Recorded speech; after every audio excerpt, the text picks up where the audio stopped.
time is now 7 p.m. on February the 28th, 2023, and this regular meeting of the El Campo Independent School District Board of Trustees is now called to order.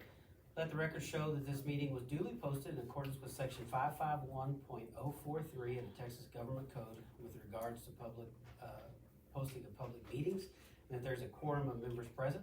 This time, would you please rise for a prayer, followed by the Pledge of Allegiance. Let's pray.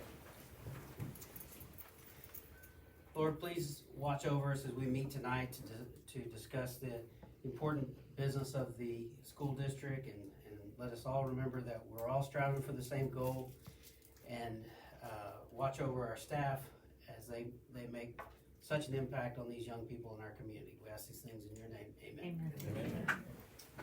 I pledge allegiance to the flag of the United States of America and to the republic for which it stands, one nation under God, indivisible, with liberty and justice for all.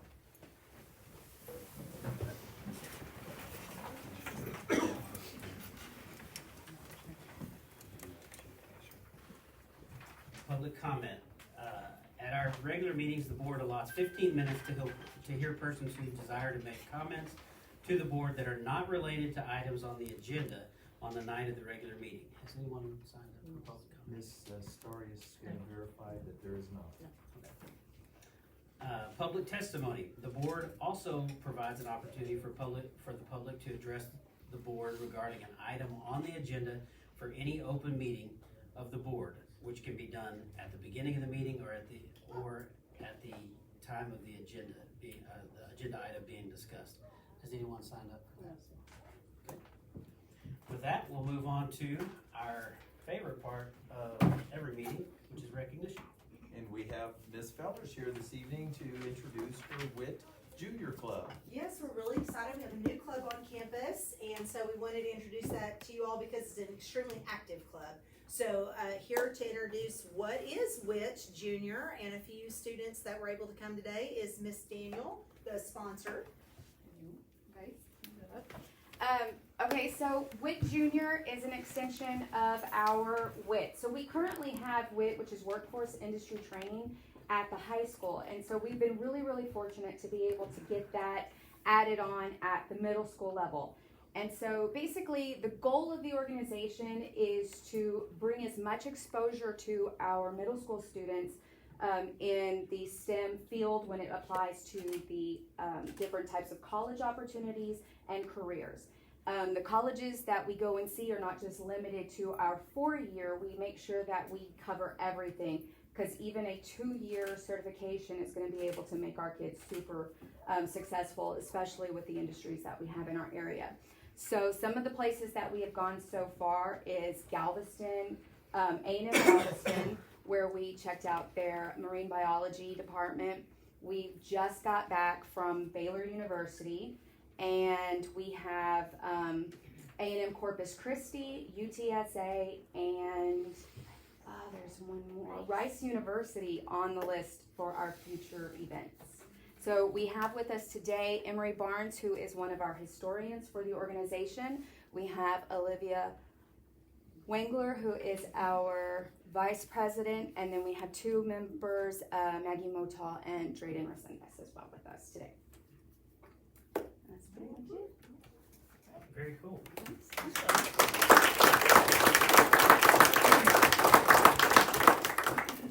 Unless y'all want to say something. We didn't know. Okay. So all of you need to recognize that Ms. Daniel was not sure how many people were going to show up, so we only printed 1 certificate. But Ms. Lemus has said that she will get more printed, and then we'll get Ms. Daniel for you. Okay. And I don't know how many times the board has said it would be great if we utilized all these places of higher learning that are within an hour and 30 minutes of us, and it sounds like y'all are hitting every one, so hats off to y'all. Why don't y'all come front and center, we'll get a picture. Maybe a couple of y'all can hold on to the we're gonna cut that into 4 pieces. Ms. Daniel? Oh. You can stay in there too, Mr. Russell. I'll mess it up. I'll mess it up.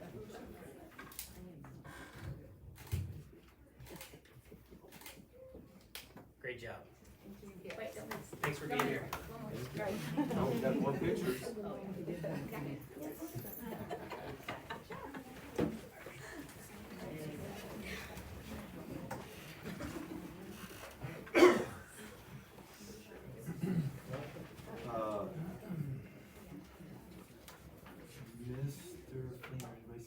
Mr. Fleener's in the hallway.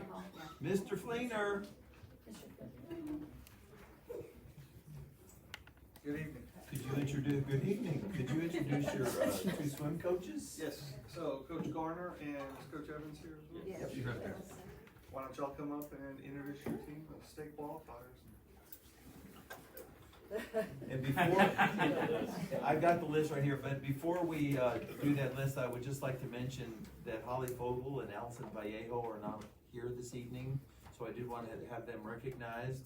I need my list back, but you're more than welcome to take the list. And Mr. Russell will be there with certificates to hand them out to all the students. You want this one?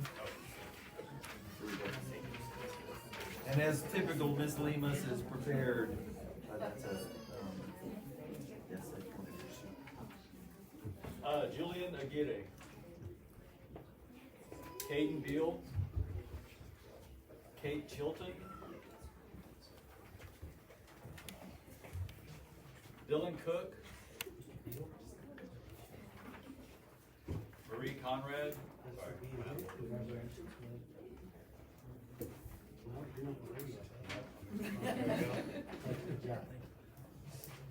Rachel Evans,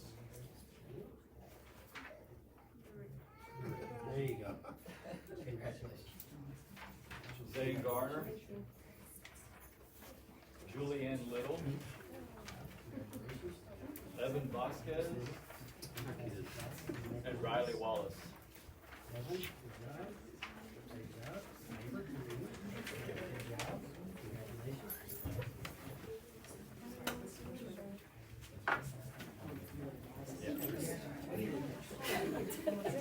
All right, let's get a picture.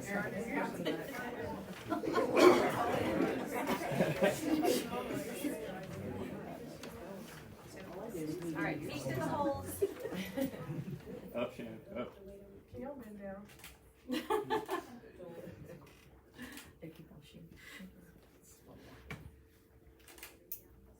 Okay, I wanna know, before y'all leave, I wanna know, as y'all walk off, I want y'all to tell us what your name is, the events, and how you finished up at the state meet.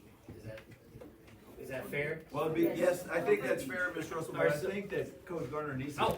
Well, Coach Garner was gonna say something. No, I just think he needs to tell everybody in the audience, because this is quite a feat. It is, for it's our- absolutely. For our swimming program, so I think he needs to just kind of like pontificate a little bit out there about how great they are. Exactly. I'm putting him under the pressure of having to speak in public. Until this year, it's been a long time since El Campo has competed at 4A and down. And what has happened in the past is El Campo has competed with 5A and down. Starting this year, the UIL created a 4A and down division. So like for the last few years, we've had one person go to state and didn't make finals. 2 years ago, we had one person go to state, didn't make finals. When Nava was coached, they had a relay that went, I don't know if they made finals or not. So, you know, we send one or two or none every year. So this year was the first year when it's been 4A and down. So this year it was 4A and down. The girls team won regionals, the boys team won regionals. And we sent 12 to state. So, you know, hopefully that's something that happens every year now, that we send multiple people.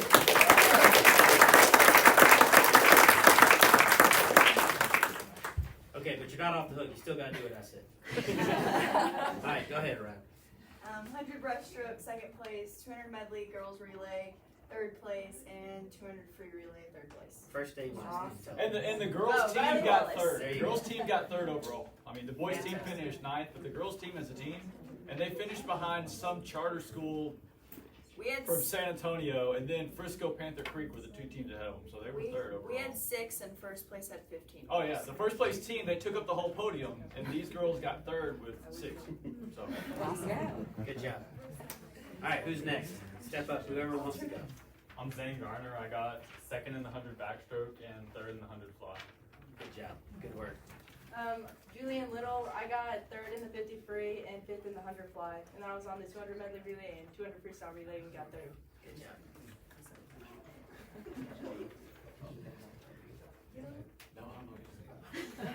Hi, I'm Queen Chilton and I've competed in the 100 breaststroke and we don't know what place I 13. got. Good job. Excellent work. I'm Julian Aguirre, and I got 9th for the 200 relay. Great work, great work. Way to represent us. My name is Peyton Bill, and we got 8th in the medley relay, 9th in the free relay, and I got 14th in the backstroke. Good job. Dylan Cook, 8th in the medley relay, 9th in the free relay, 13th in the 50 free, and 14th in the 100 free. Nice work, man. That's a lot. Evan Vasquez, we got 8th in the 200 medley relay. Good job. I'm Rachel Evans. I got third in the 200 free relay and third in the 200 medley relay, and then I got 7th in the 100 free and then 6th in the 50 free. Good work. Marie didn't swim. Marie was our exchange. She didn't swim. I get first in all my events. Marie was our exchange student. She knew how to swim at the first of the year, but she had never competed, and she did really well this year. She didn't make it to regionals. She got DQ'd on her last kick in the breaststroke, but she would have made it. She would have made it. Yeah. So. And then I just wanted to brag on Holly, who's not here. She made second place. She was a silver medalist in the diving. She was the only diver that competed that does not have a diving board. You would love to have one. That does not have a diving board, and she only practiced maybe twice a week. So it was a very amazing feat. Here's.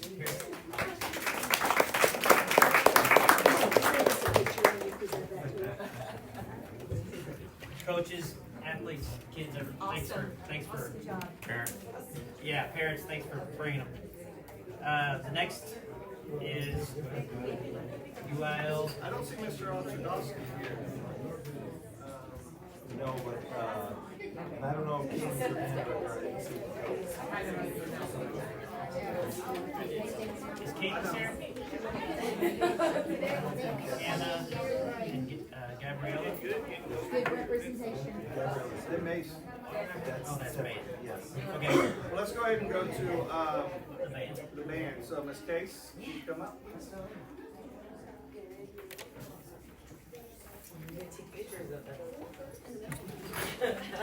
Yes. Front and center, Gabby. So this is Gabby Sardelic. She went to ATSSB, which is All Texas Small School Band, and competed at the 4A level. And so she competed first at a regional level, then we went to area, and then she went to state and got to sit 18th chair out of 20 in the entire state of Texas for 4A flutists. And I want to keep in mind that actually she has never actually had a woodwind specialist teacher. We're all brass players, so she's done a lot of work on her very own, and the entire band is super proud of her.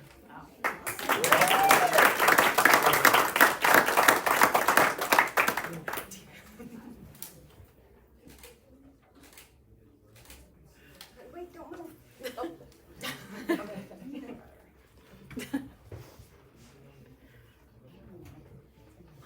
Thank you so much. Thank you.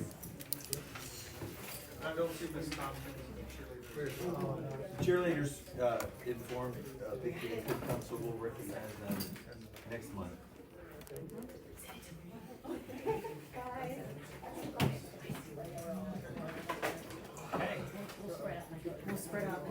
Down to the real fans now. Season ticket holders. That's right. There you go. That brings us to item number agenda item number 4, which is our consent agenda. According to local policy BE, a consent agenda is provided that includes items of routine and reoccurring nature grouped together under one action item. Board members have been furnished with background material, and unless a board member requests that an item be withdrawn for individual consideration, we'll act on all the items with one vote without separate discussion. And board members, you may consider wanting to pull the May 7th election out if you so choose. You can do it either way, because it's not really a continuing item that happens every month, but in fact, it's pretty typical for it to fit into a. It is a reoccurring item every Yeah, year, it's every right. year, and That's what I'm saying. having done this before, does anybody wanna pull it out? I mean, it's basically canceling the Yep. election, cause there was no other contenders. Okay, I don't see any reason so for it. we'll leave it in there. I'll entertain a motion for the consent agenda. Have a motion by Mr. Dubrow, second by Ms. Smith. All in favor, raise your right hand. Opposed, same sign. Motion carries unanimously. Also, in that case, we need to congratulate Ms. Nobbins and Mr. Duarte. Not officially though, not officially, cause they're not. No, I understand that, but they're here. They're They're here, here. and we have an opportunity to tell them thank you, so thank you. Absolutely, thank y'all for re-upping. It's important, y'all do important work, y'all are an important part of it, so. Presentation items, item number 5B, safety and security update, Mr. Wells.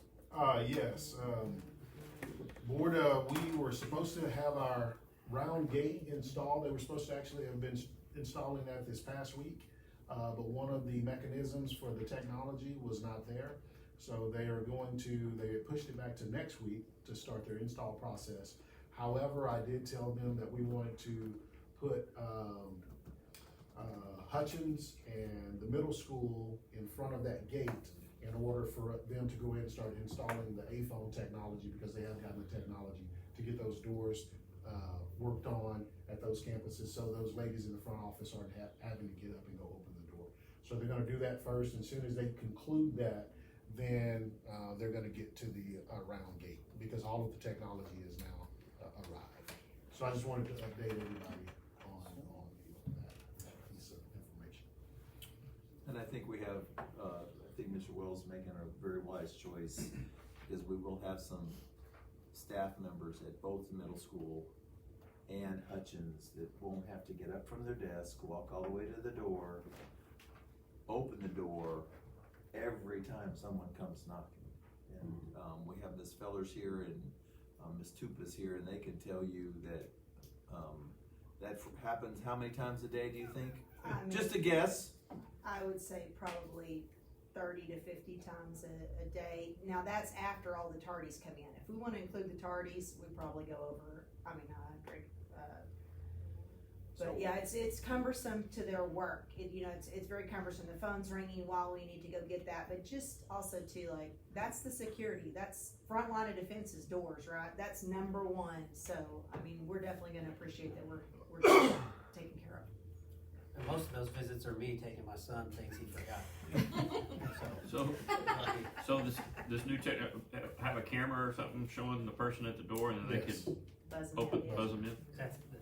It's much needed. It's particularly, and I haven't been to Hutchins in a while as far as the front, but at the middle school, the configuration is such that, you have to call from your cell phone, then they have to go investigate who it is. Yeah, so it's not ideal at all, so it's good that that's happening. I will say that 2 times this week in town, somebody stopped me and talked about the state test, or the checkup, the unannounced visit, audit, and said good things about our district, said, we're so glad to hear that we passed. And I think they heard it on the radio from you, but obviously, Mr. Wells, that falls under you, so appreciate the job you're doing. Mr. Callahan trying to steal your thunder. No, actually, it's the principals ensuring that they're the ones that's taking care of the business. Right. Well, it is a good feeling to know that on that front, we're where we need to be. That's good. Well, and just so the board knows, we will review that under item 7B1 here in a little bit. The Myatt audit, the most recent. And that takes us to item 6A1, is that right? That's correct. Consider and take possible action on changes to the class rank policy. Paul, you're up again. If you have the copy of what I gave to Mr. Callahan and Alicia in red, it kind of updates policy EIC local. Yeah, it should be in the board book, I think. Page 67. And so with this, we would just go to counting, remember we're talking class rank as a difference of GPA, okay? All the grades count and they're recorded on their transcripts, and it says that down under weighted grading system, but we're talking about how we choose and calculate class rank. So we just count English, mathematics, science, and social studies credits. That would be all that would be figured into that. If you see on the exclusions, it would exclude summer school courses. It would exclude any course that is earned outside the regular school day, meaning that if it's not offered periods 1 through 8, it does not count in class rank. So now, with that, could a student go and take more college courses at the community college? Yes, they can, but it's not going to count for class rank, okay? So that kind of prevents someone who has the means to try and game the system with that. Any unsupervised distance learning course, any unsupervised dual credit course, or credit by examination with or without prior consent. So if we if we offer a dual credit course and it's supervised, it counts. If they're taking a college course, obviously, and maybe they have an aid period in the counselor's office and they work on it during the day, well, that doesn't count because that's not supervised. Okay. What are our current advanced offerings without, like, do we have 4 years of advanced classes available on campus right now? Yes, they can take advanced their freshman year, sophomore year, junior year. They can take English is easy. Yes. Social studies. Mm-hmm. They have world geography advanced, world history advanced. They have they can take AP government, AP macro. And we're doing the dual credit math classes on campus. And we have some of those. So AP science classes. Okay, good. And so we're trying to work to get a possible math teacher that could do some dual credit in person. I think we've got a staff member that may be able to pursue that. She's working on her master's in mathematics, and once she gets to that 18 hours, I think we can get her with Wharton County and get it to where she could teach some of those face-to-face. So, then we're just going to kind of change the levels, right? I think the way it was before, it actually listed if it was an AP course, if it was an on-ramps course, if it was that.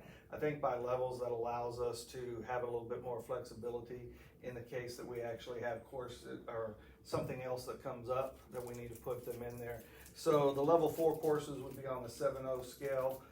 Level 2 would be on the 5.0 scale, and that is your regular courses. Okay, your regular courses would be the level 2 score there.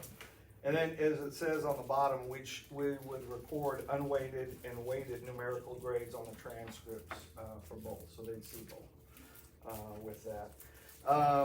The change down below just changed that to a level 2, so when a student transfers, if we have the same course and we accept the course and we'd add that weight,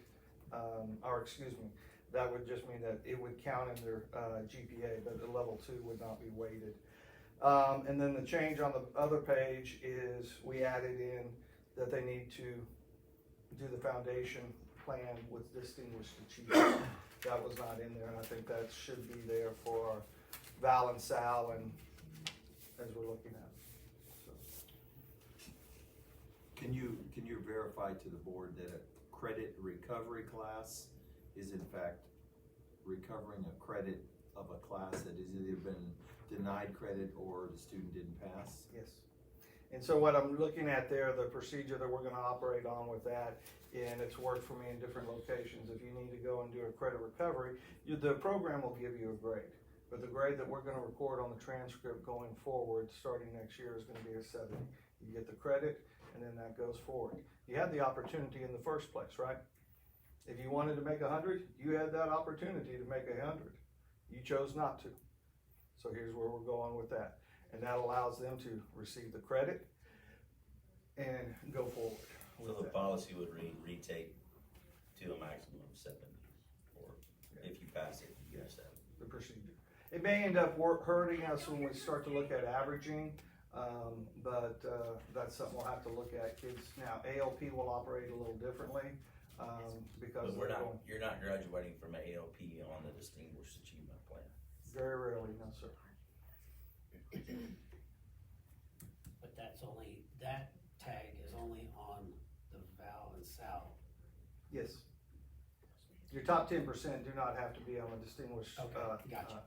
plan. But to be in the hunt, you're gonna have to have 4 years of advanced Right. classes. So, Mathematically, Top yes. four.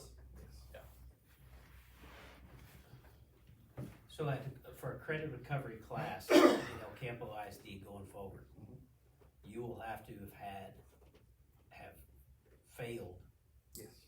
a class to take a credit recovery class. Now, there may be some we have times, I won't say that we won't have to offer it for original credit, right? But if we have to offer a course for an original credit, then it is not going to be at a weighted. It's gonna be, Level two. anytime, whether it's for original credit or actual recovered credit, it'll be capped at a 70. I'm not real sure yet about the original credit. I don't think I can do You that. can't do that. I think just the credit recovery. Can't, Yeah. Okay, so, Only a recovered credit. only a recovered credit. but no weight. Correct. No weight, no additional weight will be added to that. But right. But we have many kids, senior year, pushing to graduate, that will take an initial offering online. Yeah. Correct. So if I'm looking at a It's not student gonna that's be weighted. behind, And that's- that has to go into credit recovery, it's not gonna be someone. But let's make sure that we clarify here. Credit recovery is not initial credit through Edgenuity. Correct. Those are two separate. Correct. So when we say they're going into credit recovery, that is not necessarily the correct nomenclature. Cause you use that same program for summer school probably. You use it for Yeah. same, You any use it for conflict, initial you credit. use it for any initial credit, any conflicts that you may have, Right. it's utilized, so. And actually, some classroom teachers use it to help enhance the instruction in the regular classroom as well.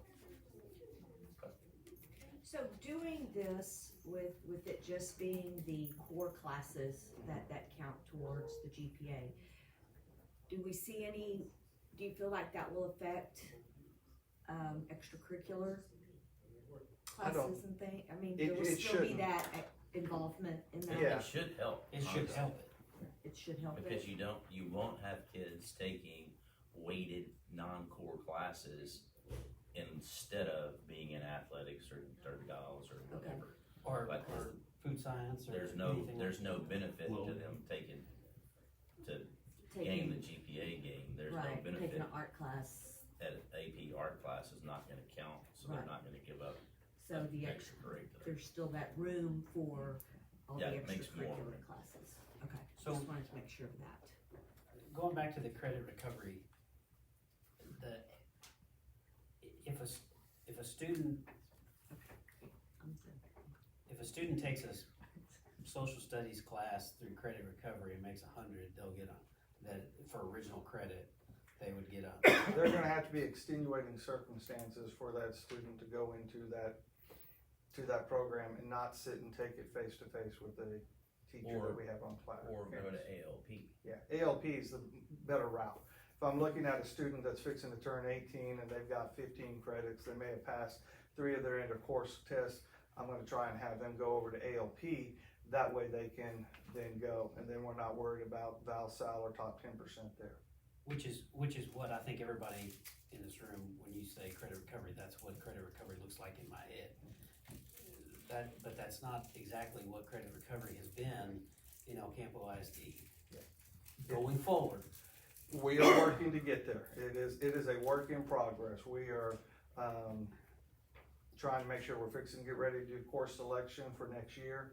And we are going to, have the conversations with the counselors that, if the student needs something that's other than 1 through 8, we can't do that. We have 8 periods, that's what they can take. If they need something that they would like to do to help prepare them for college that they can do outside of the day, then yes, Wharton County is right down the road.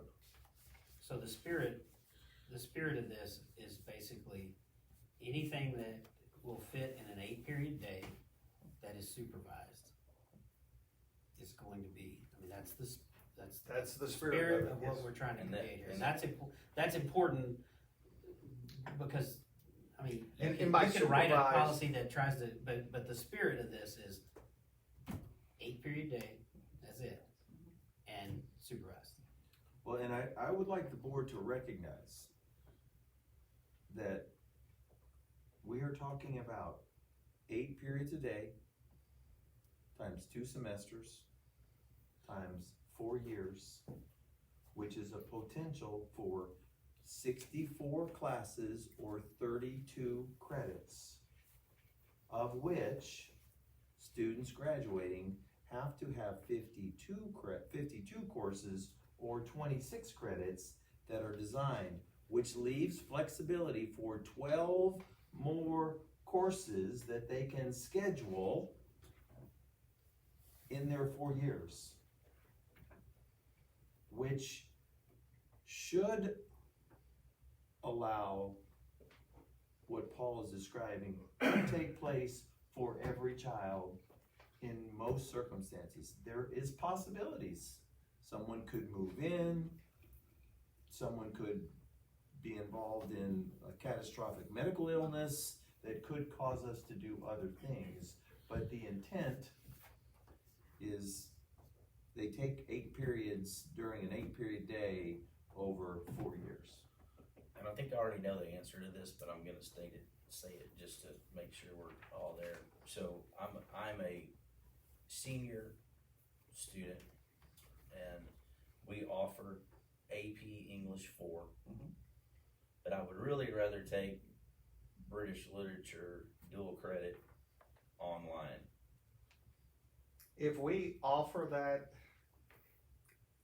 someone that's gonna supervise that, what I don't want is I don't want all of y'all to be in a different online class and me supervising that. That's That is what not what I considered supervised, right? Right. Now, if the only thing I can offer is dual credit government, I don't have a teacher that has 18 hours that can teach government, but I'm gonna offer dual credit government, and I'm gonna assign a teacher to monitor that class as take roll, everything like that. That's what I consider to be supervised. All of the students in there are taking dual credit government. And I don't know how to policy your way around that, but if we're offering an AP English 4 or dual credit 1301, 1302, whatever it is, everyone has the same opportunity to take it. I'm not gonna get to go take from Texas Tech, British Literature. You can do that on your own time. Correct, Yeah. but for the sake of being a student at El Campo High School, we have an offering that is an advanced class. If you're gonna take an advanced class, this is what you're gonna take. That will not be recorded on your transcript for El Campo High School or calculated into your GPA. Okay, good, that's fair. I think it's fair. And board members, remember that there is a policy in place that says that if 10 students do not sign up for a course, that the board is not necessarily approving the class to be offered. So if someone wanted to take a singleton like that, I think we also have a policy out there about the number of students per class. Now, that would not necessarily preclude Paul from saying, hey, I got 9 kids that signed up for dual credit AP English 4, can I offer it? Right, and then Paul knows, and I know you know too, Bob, but like, I just don't want a kid to be able to know the rigor of this class they're offering at the high school is greater than what I could go take online, and somehow I get to take that and it counts as a weighted course and everybody else has to take that. Now, we do have some that are kind of somewhat equal or duplicates, right? We offer dual credit history, US history, but we also offer AP US Right. history. So, you know. But anybody can sign up for that. Anyone's eligible to sign up for those 2 Right. classes, yes, sir. Yeah, that's it. And I saw somewhere this goes into effect with the freshmen coming in next year, incoming freshmen. And if the board, So. go ahead, I'm sorry. I didn't mean to So cut you in off. the meantime, I mean, cause I know our seniors are about done, our current juniors and sophomores can continue They'll go under the system that's in place at this time. and there's not any, Yeah. gonna be any Yeah. tweaks I to mean, that? and you could tweak it. We could actually go ahead and say that we wanted to adopt this and it would be what we would use for everybody next year. My complaints to TEA sometimes is they come out and say, you know, we've been telling you these are the rules and we're gonna change them and here's what they are.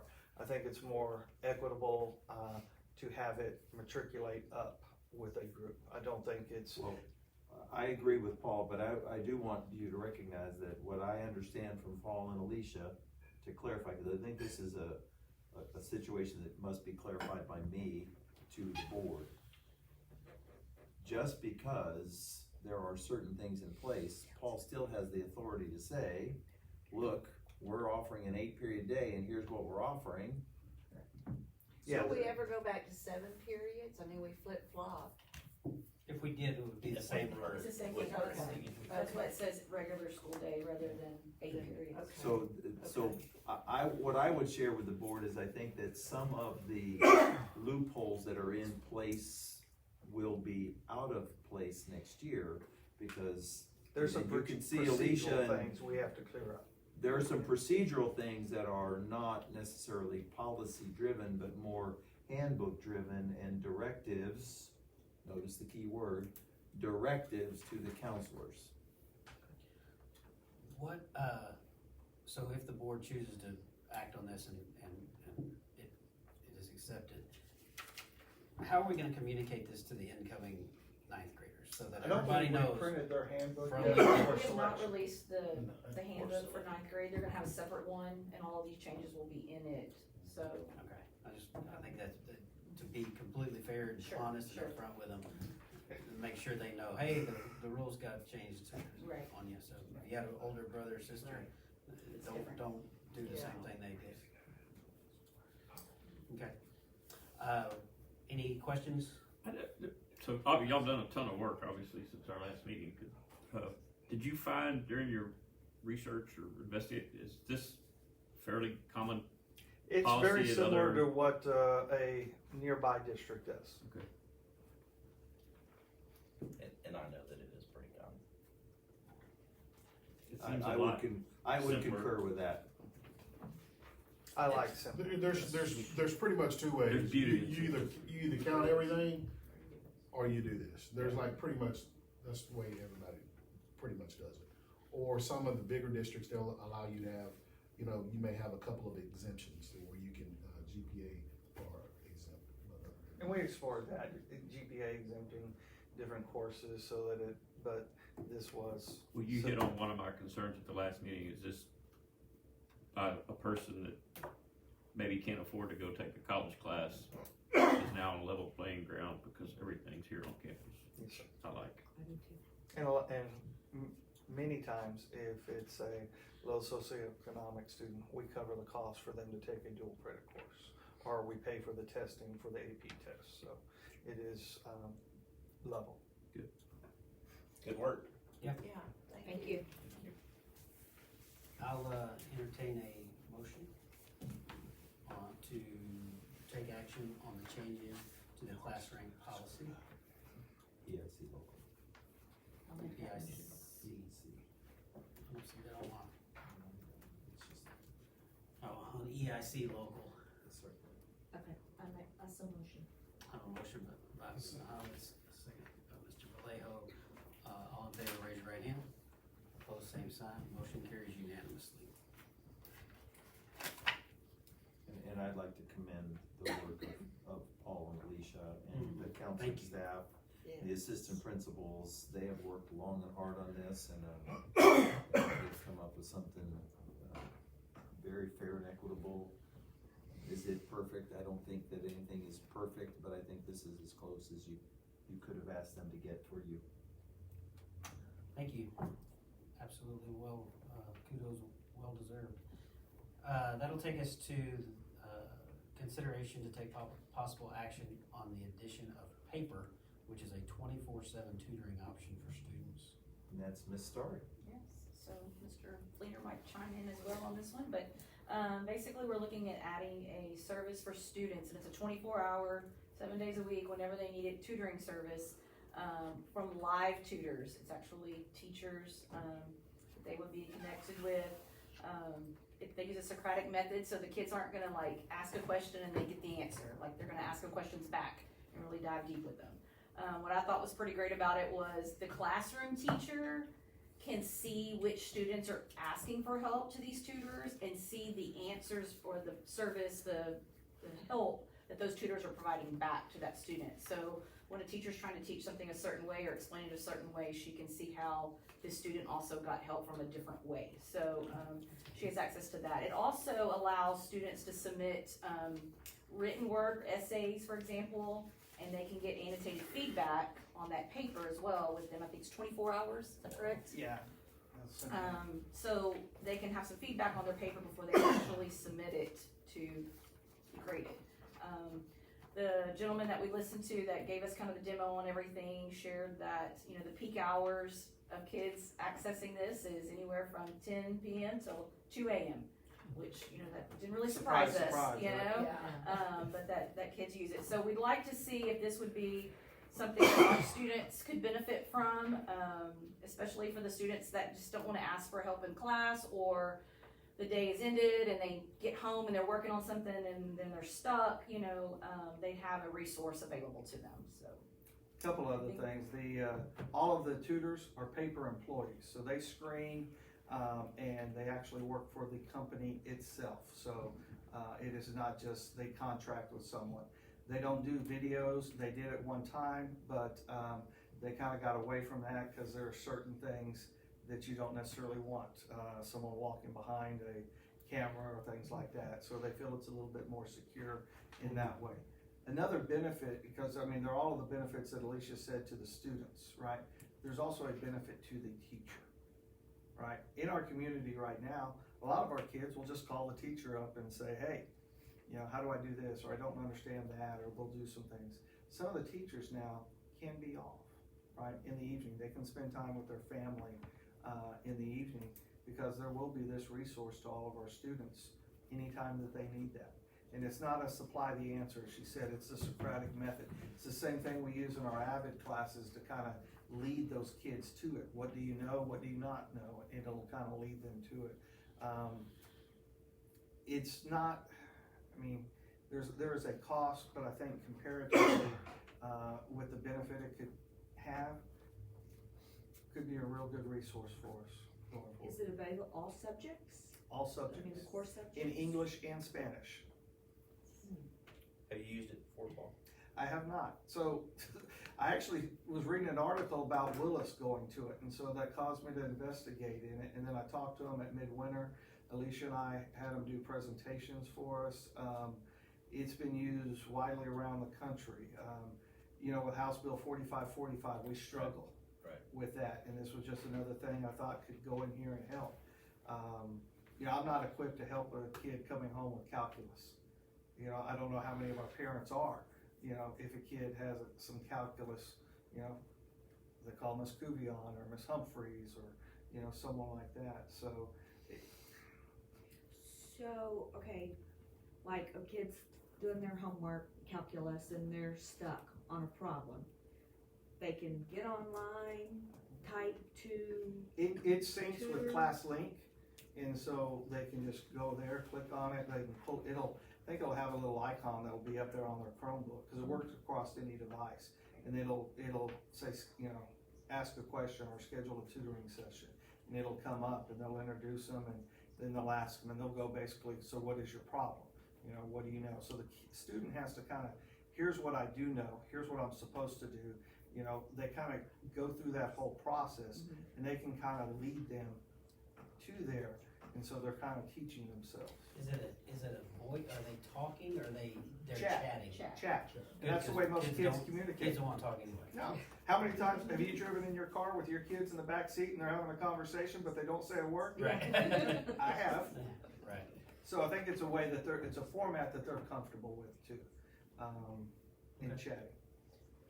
So the way I read it, we're gonna try this for a year and see how it works. Now, I mean, we're starting. I think they're gonna throw in a few months free. Yes, they'll finish this year and all of next year. How you roll this out to the kids? Just, I mean, That's a good thing too. They do. They have people that'll come and help us with that. And I think that's gonna be key. We need to communicate it to not only the teachers, the students, but also the parents, so that they're aware that this is here and utilize it, right? So even in a small group session, if I have kids broken up in the classroom and we're working in small groups, and I can't get to this other group that needs help, they can pull that up right there in class on their Chromebook and get the same type of help that they would maybe get from the teacher as well. There's no limit to how much they use it? Unlimited. And the proposal here is for 3 years, we're just gonna do a year? Yes, it's 1 year or 3 years, and we're just gonna do 1 year. Allow us to see the data, to see if students are using it, was it a benefit, and then make a decision going forward after that. And this is just for high school? It'll be middle school as well. 6 through It'll go 12. through 6 through 12. Seems to me like, No brainer. yeah, no brainer. Yeah, I think it's Well, it's another resource to help our kids. it's an absolute issue. I mean, you know, it adds to quality instruction and hopefully fills a hole maybe. It's great. I will, any other question, comment, discussion? I'll entertain a motion to approve the addition of paper, the 24-hour, 24/7 tutoring option for students For 1 year. for 1 year. So moved. Or, go ahead. Go ahead. Go. I'll second it. I have a motion by Mr. Irwin and a second by Ms. Smith. All in favor, raise your right hand. Opposed, same sign. Motion carries unanimously. How soon? My daughter's struggling with Spanish. How soon are you gonna do? We'll contact them tomorrow and see what they say, hopefully soon. I bet it's pretty fast. Yeah, I think so. They had, at Midwinter, they had, rollout specialists.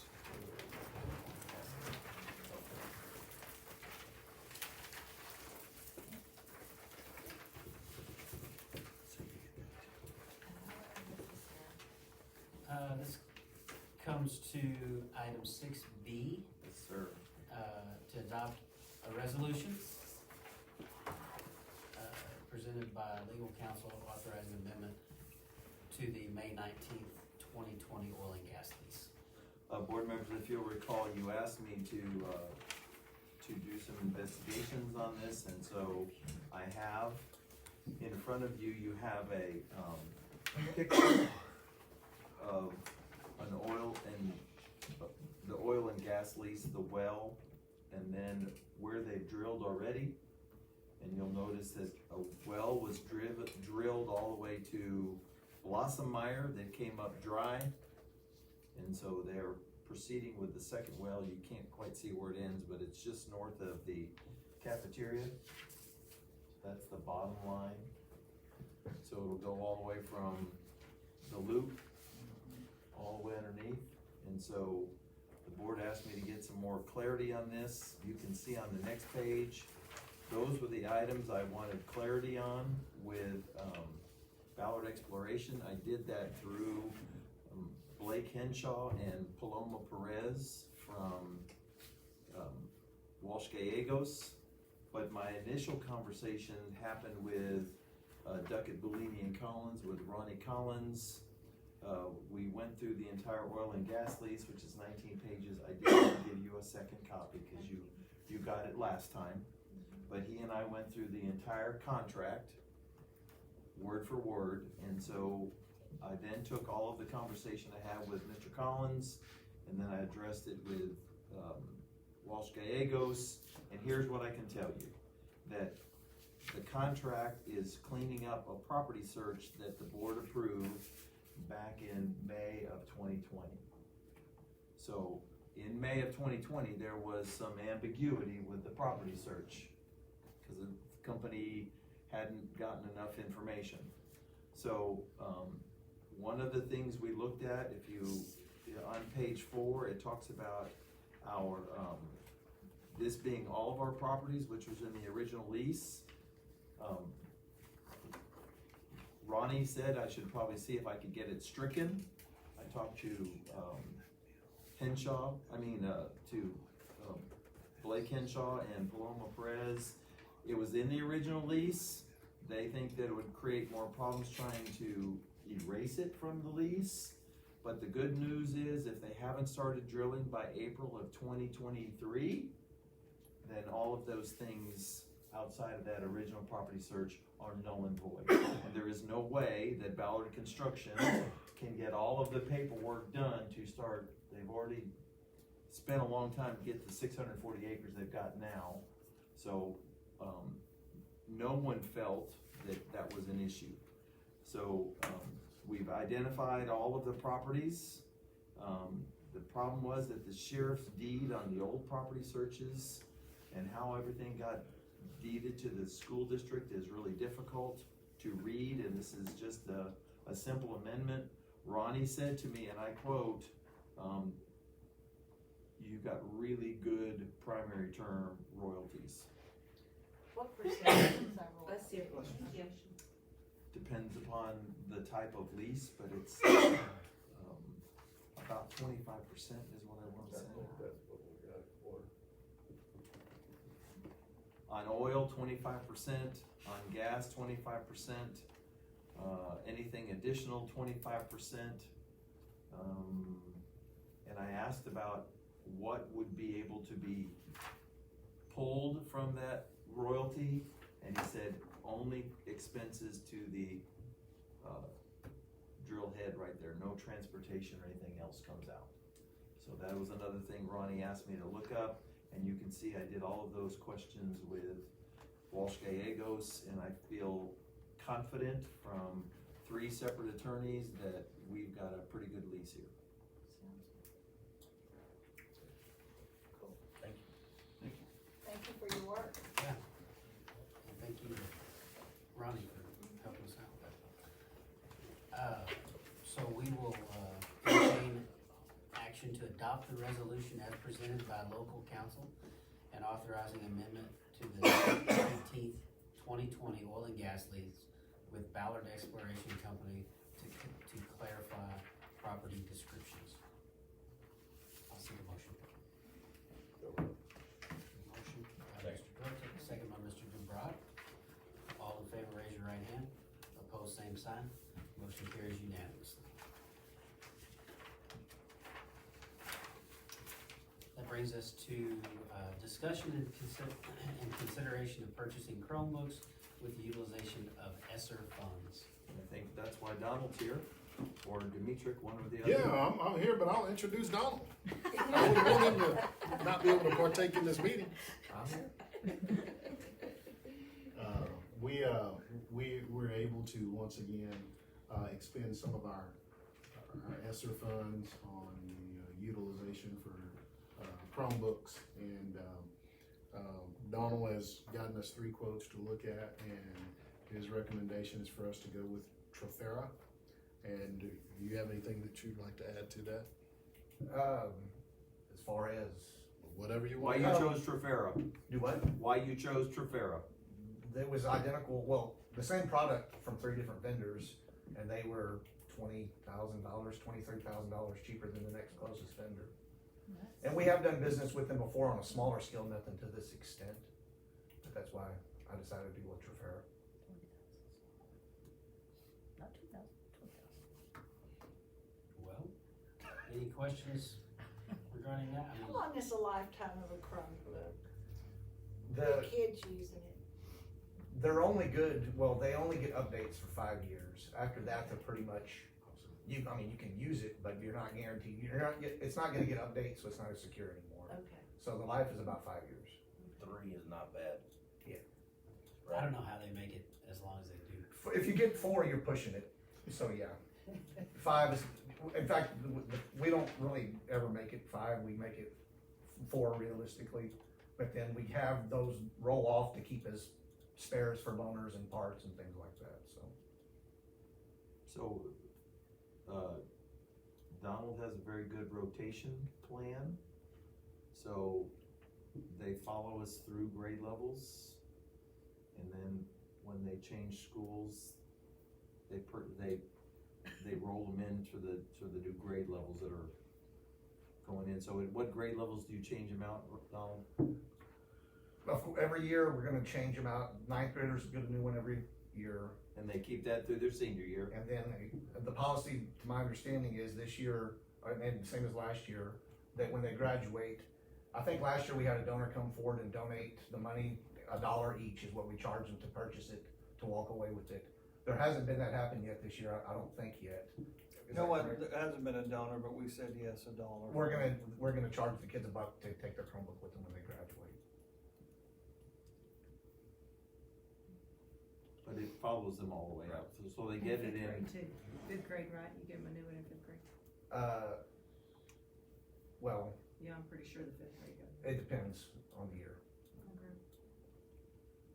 Sixth grade will get new ones every year, ninth grade will get new one every year, and then Oh, it's I've got them alternate to keep things in Gotcha. even second and third grade and fourth and fifth grade, or so like on an alternating scheme. And first grade's a little bit different because they actually get touchscreen Chromebooks because they're coming from Myatt that has iPads. So to acclimate them, they get 1 year with a touchscreen Chromebook in first grade, which are a little more expensive. So those don't get new every year. They'll get those about, depending on the scheme, about every 3 to 4 years as well. Do they primarily leave those at school? Like, do we have classrooms there, or every kid has those? Every kid has But those. the elementary, like at Hutchins, they stay there. Hutchins, Mine stays. last year we let Northside kids take them home. We figured out that was not a good thing. So this year we took, only sixth grade and up gets to take them home. I don't know that sixth grade should be, Well, or seventh. I will admit that, the damaged Right ones, now, they well, don't. the lost, the stolen, damaged ones, the highest percentage of those, and I don't have the Please don't exact say numbers, that, don't say that. is middle school. Thank by you, far. thank you for saying I that. know that the same is true in Edna. Yes, not near as many at the high school, lost, damaged, stolen. Probably not a campus issue, it's an age issue. Yeah. It is. Oh, 100%. But what I wanted the board to hear from everybody, and that's why I appreciate them all speaking, is that we are trying to make sure that every grade level, when they go to the middle school or they go to the high school, they have a new one. And then Donald and principals work with first, second, third, fourth, and fifth grade. And they're not left with the same Chromebook all 5 years. There's some alternating that is going on. But that's what I wanted the board to hear from their discussions. They do a great job. Yes. I can't remember how many years ago it was when we were trying to get to one-to-one, which seems crazy now that you could even be in a district that wasn't one-to-one, but we were far from it, and you in turn, put together a plan to, with help from other Right. people, but put together And a that's plan to money do that, that and helps too, so. that, when we went from that to one-to-one, it was some COVID. type of special funding that did that. COVID made us pretty. That was COVID. That was COVID. ESSER one Yeah, funds. COVID. That was That was my SR1. first year Remote here. learning for We've been doing everybody this had too. to. We've been doing this. That was our too long. first year here Yes. when we worked on that. We went one-to-one, and that's been fantastic. Thank you for all that. We will, entertain a motion, to approve purchasing Chromebooks with the utilization of ESSER funds. I so moved. A motion by Mr. Dubrock and a And second what was by it Mr. was Hodges. with Trafera. Trafera. Yes. We'll amend that motion to include with Trafera. Yes, All in please. favor, raise your right hand. Opposed, same sign. Motion carries unanimously. Next is discussion, consideration, possible action item utilizing Palacia Construction for labor to install classroom fan coil units at El Campo High School Academic Building and Hutchins Elementary A Hall and B Hall. And board members, we have Mark Freeman here along with Dimitri to talk to you about the bids we received, and I wanna publicly state that, the reason that Palat is, and I'm gonna let Dimitri tell you the exact numbers, I know it's in your board packet and Mark, but the bid differential was large. So Mark is here, and I guess he can speak on this, but, for us to basically do it, it's pretty expensive. We tried doing it we installed, how many? I think our guys tried to do 2, and it was so labor and time intensive. They were tied up and nothing else was getting done. At all. So we contracted out, and the company we initially contracted with was out of Stafford. They came out and did 3, and it was $8,000 per unit for them to build. We had 79 units that we purchased. So for our guys to do it, it would've taken until this time next year to get them done. For this company from Stafford, they were able to knock them out in several days, but it was $8,000. And so, Jeff Bossert asked around and started talking to Pelagic, and, they're able to do it for $3,800 a unit. So we felt like that was probably the most cost effective, and they're actually gonna subcontract it out to Elledge Air Conditioning, and they'll be able to knock them out fairly quickly. At a significant savings compared to what we were gonna And pay. they were, Stafford Company was charging $8,000 $8,000 per Yes. unit to install. And how many units do we have? We have 79 remaining. That's what I was thinking. It's not a whole lot if you say it real fast.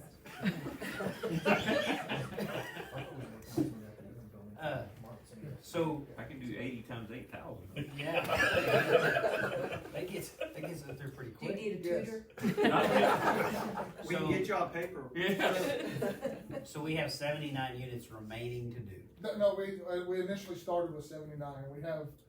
We did 2 ourselves and we did contracted 3, so we have about 74 units remaining. Okay. So 74 units times 3,800 versus 74 units times 8,000. Pretty sure Yeah, that's we started with, Almost less than half. we started with 84. We do have 79 remaining. We purchased 84. We started We at have 84. 79 There we go. remaining. We started at 84, we did some, and then we paid to have 3 done, Wow. and now we're down to 79. That's our money. Esser? Yes. That's good. That's nice to know. And honestly, your back's against the wall on this kind of stuff. It has, these things have to be done, so. And it's nice to have ESSER funds to do. Is this something that, like, would this be an ongoing maintenance item in the future, like we could do, like, how long do they last?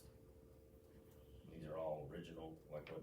Fan coil units, they're about 15 to 20 year life. They should be 20, they should be 20. Yeah, but that's why I said 15 to 20. I mean, you gotta, You'll lose a few. you'll lose a few every year. We'll lose a few, but, like Mr. Callahan and I were saying, and even Alicia, if we look up 3 years from now and we have not taken care of our HVAC systems, Right. It gets expensive. now. we are, it's on us. Air quality is And you're renting a crane to get it. I mean, it's a whole, on some of the units, I mean. Does that cover the whole district, 80 of those? No, those are just for, the high school, academic building, Hutchins, A Hall and B Hall. Well, but we are mostly, remember, we're looking at fan coil units inside the building versus rooftop units or outside units. That's right. So 2 separate things here. We have done most of the external HVAC. There's still a few, but if you look at the website and you go to the front page where I do the State of the Union, our district, you can see the number of new units we put on throughout our building. So the community may not know all of the things you've approved as a board that we have spent, like we've got air conditioning at Myatt, Hutchins, and Northside. We've got new rooftop units on Northside and Myatt, and I think we've done most of them at Hutchins, have we not, Elizabeth?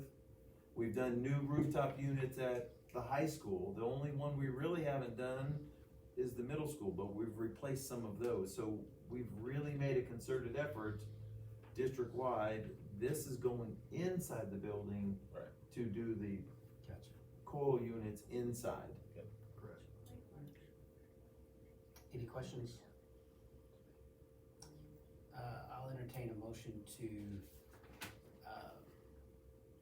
take action on utilizing Pelagic Construction for labor to install classroom fan coil units at El Campo High School, Academic Building, and Hutchins Elementary, A Hall and B Hall using ESSER funds. I move that we approve Pelagic. I have a motion by Mr. Dortic and a second by Mr. Vallejo. All in favor, raise your right hand. Opposed, same sign. Motion carries unanimously. One of the things I forgot to mention, the way they're gonna bill us, is about every 20 installs, they're gonna bill us for that portion. That way it's not one big lump sum and they're absorbing the cost for the entire project, but it's broken into pieces. But that's the intention is to break it down into invoices every 20. It's good. Okay. It's good to have a relationship there. The, next item is consider. And I would ask the board to, move this item till after the closed session. Okay. So that Do we need a motion? so that we can. I can do that. No, you can do that, I'm just, Yeah. so that we can discuss, I didn't wanna do a whole new agenda, so that's the only item that needs to come after we talk about it in closed session. We will move item 6B4, immediately following the closed session. So that'll take us down to item 7B1, which is the Myatt door intruder detection audit. Gotta find my page in my.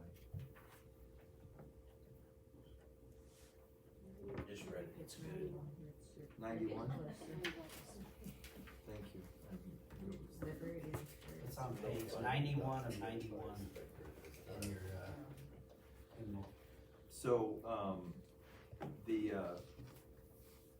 this comes from Texas State School Safety Center, and it also comes from the TEA audit, and you can see that there were no findings documented by the inspector.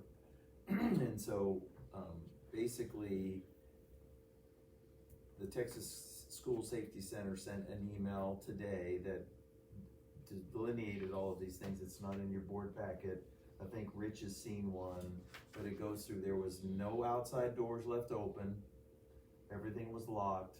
They found nothing inside. Maury was there for the entire thing, and Maury met with the audit, Eddie Rendon, after it was over. So I was just gonna let Maury kind of give you a brief summary of what she was told, but this is our second audit with no findings, which is a good thing. Well, of course, he showed up right at the beginning of lunchtime, of course.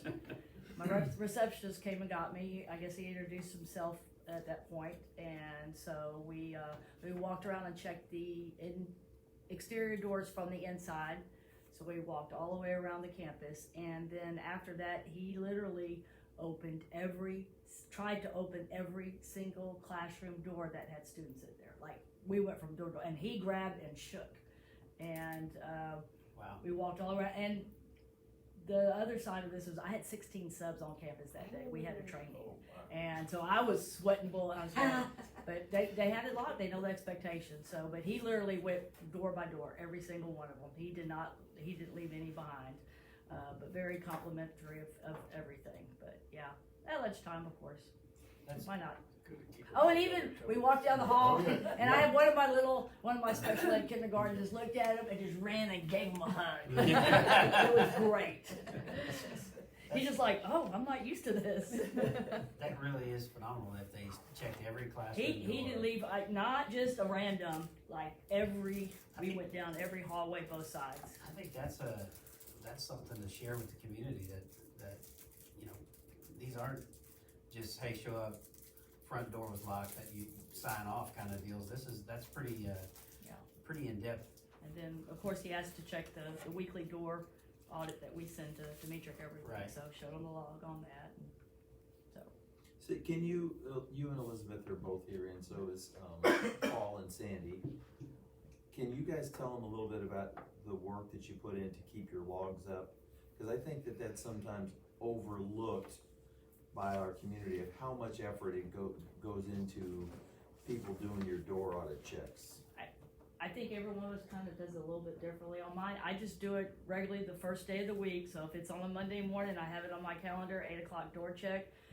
Officer Paralis, usually that's something he does every day, but every Monday, he does it sometimes with both of us.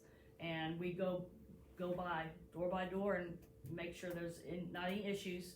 And so that's the first thing I do Monday morning, and then I scan it and I send Mr. Wells a copy, and then I put my copy in my in my Google Drive and make a hard copy, and it's just become routine, and I think with everybody as they're starting to watch those doors, if there's something, my teachers will pick up the phone and have myself or Officer Prowse go check it, so they don't leave a stone unturned. There's not a golfer that can go hit golf balls without me knowing about it behind mine, because I'm gonna hear about it. But, and I know, I think Rebecca kind of has the same thing. I think Officer Perales also checks that one too. I don't know what day of the week. Monday works for me. To me, it's after a weekend. I want all those doors checked because I don't know what went on the weekend. So that's just my system. How about you, Elizabeth?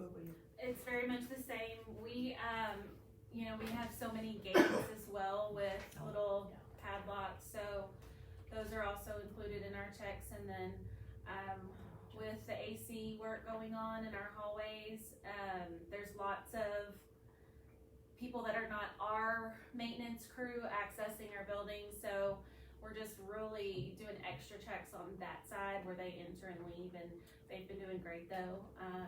They're very, they come and check in every morning as visitors and get their passes, and they follow everything that we've asked them to do. So it's been working, but yes, just very much the same.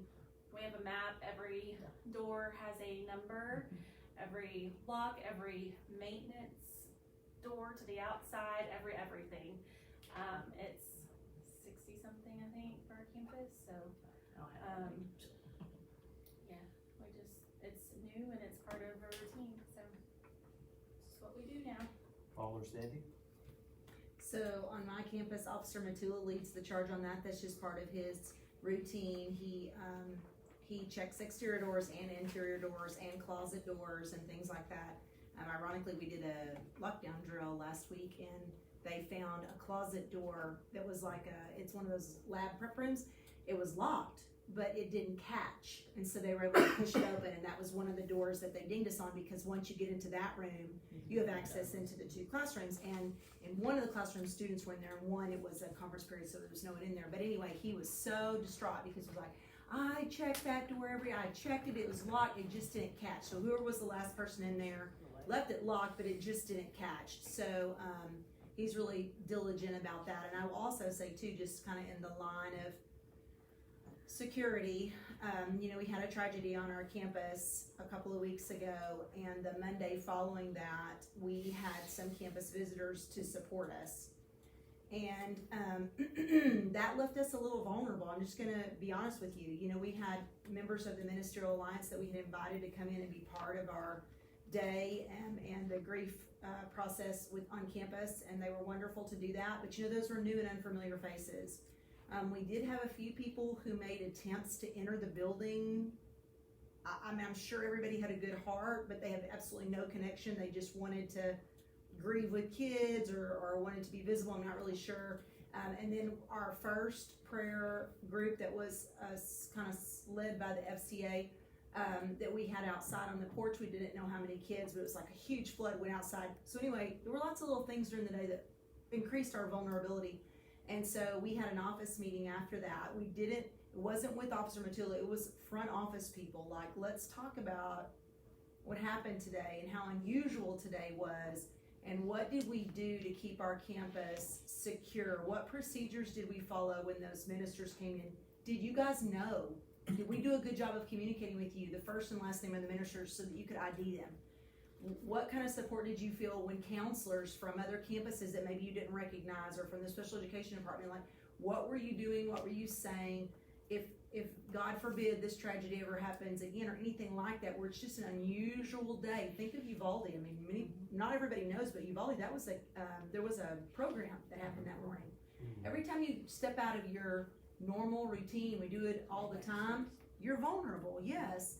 And your mind rationalizes things like, oh, that person must be here because we had an unusual circumstance. And so we did a whole breakdown about it. As a matter of fact, we're actually really kind of thinking about making like a tragedy kind of a reflection, you know what I mean? Like, these are things that in hindsight we did well. These are things that we could have done better on, like contacting and thinking about. But so we do have conversations about security. It's like an ongoing thing. It's just an expectation, talking about where are we vulnerable.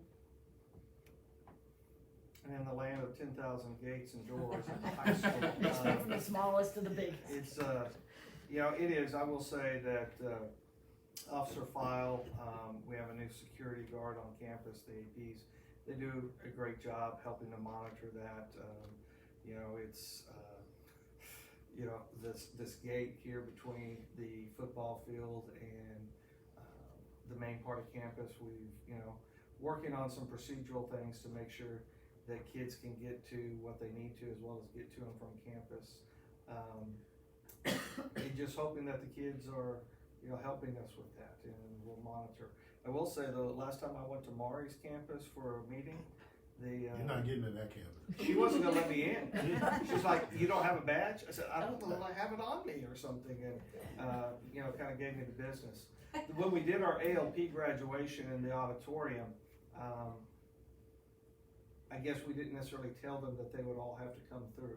And so I'm gonna have to do a better job of that communication to those graduates, because we ended up waiting and starting late because everyone did have to come through the office, and the front office door is locked.